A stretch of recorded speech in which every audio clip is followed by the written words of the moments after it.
റന ഫാത്തിമ വന്നത് തൊട്ട് മുൻഷി കുറച്ച് ഗൗരവത്തിലായിരുന്നു. പുള്ളിക്കാരൻ ബിഗ് ബോസിന്റെ ഫസ്റ്റ് വീക്കിൽ നടന്ന ഇഷ്യൂ ഇപ്പോഴും മനസ്സിൽ വെച്ചുകൊണ്ടാണ് റനയോട് പെരുമാറിയത്. എന്നാൽ റന നല്ല രീതിയിൽ സംസാരിക്കാൻ ശ്രമിച്ചപ്പോൾ പുള്ളിക്കാരൻ ദേഷ്യത്തിൽ നിൽക്കുകയായിരുന്നു. 2K കിഡായ റന ചോദിച്ചു, ബ്രോ മൊടയാണോ എന്ന്. ഇതും കൂടി കേട്ടപ്പോൾ മുൻഷിയുടെ ദേഷ്യം കൂടുകയായിരുന്നു. പിന്നെ കുറച്ചു നേരം കഴിഞ്ഞപ്പോൾ എല്ലാവരും യെല്ലോ സോഫയിൽ ഇരിക്കുന്ന സമയത്ത് റന ഫാത്തിമ മുൻഷിയെ നോക്കി പിണക്കമാണോ എന്ന സോങ് അങ്ങ് പാടി.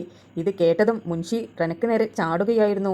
കൈയെല്ലാം ചൂണ്ടി വളരെ ദേഷ്യത്തിലായിരുന്നു സംസാരിച്ചിരുന്നത്. റന ഇത് കണ്ടപ്പോൾ ആകെ ഞെട്ടിപ്പോയി. നീ എന്നെ ഇങ്ങനെ ഇറിറ്റേറ്റ് ചെയ്യുവാനാണോ ഓരോന്ന് പറഞ്ഞു പാടുന്നത്? അങ്ങനെയൊന്നും പാടരുത് എന്ന് പറഞ്ഞു. ഇത് കേട്ടപ്പോൾ റന പറഞ്ഞു, ചേട്ടന് ഇഷ്ടമില്ലെങ്കിൽ ചേട്ടൻ അവിടെ നിന്ന് മാറിപ്പോക്കോ എന്ന്. ഇത് കേട്ടപ്പോൾ മുൻഷിക്ക് വീണ്ടും ദേഷ്യമാണ് വന്നിരിക്കുന്നത്. നീ അങ്ങനെ എൻ്റെ മുഖത്ത് നോക്കി ഒന്നും പാടണ്ട, നീ അങ്ങ് പോയി മാറിയിരിക്കുക എന്ന്. അല്ലാതെ നീ പറയുമ്പോൾ മാറിയിരിക്കുവാനാണോ ഞാനിവിടെ വന്നിരിക്കുന്നത് എന്നെല്ലാം പറഞ്ഞ് ഒന്നും രണ്ടും പറഞ്ഞ് രണ്ടുപേരും നല്ല വഴക്കായിരുന്നു. ഇവരുടെ വഴക്ക് കണ്ടപ്പോൾ ഹൗസ്മേറ്റ്സ് എല്ലാവരും വിചാരിച്ചത് ജസ്റ്റ് പ്രാങ്ക് ആയിരിക്കുമെന്നാണ്.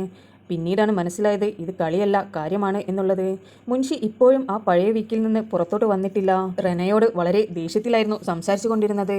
ഇന്നത്തെ എപ്പിസോഡ് കണ്ടപ്പോൾ എനിക്ക് തോന്നിയത് റന എന്തായാലും മുൻഷിയേക്കാൾ വളരെ ചെറിയ ഒരു കുട്ടിയല്ലേ, അതുകൊണ്ട് തന്നെ അറിയാതെ പറ്റിപ്പോയ തെറ്റിന് ഒന്ന് ക്ഷമിക്കാമായിരുന്നു എന്ന് തോന്നിപ്പോയി.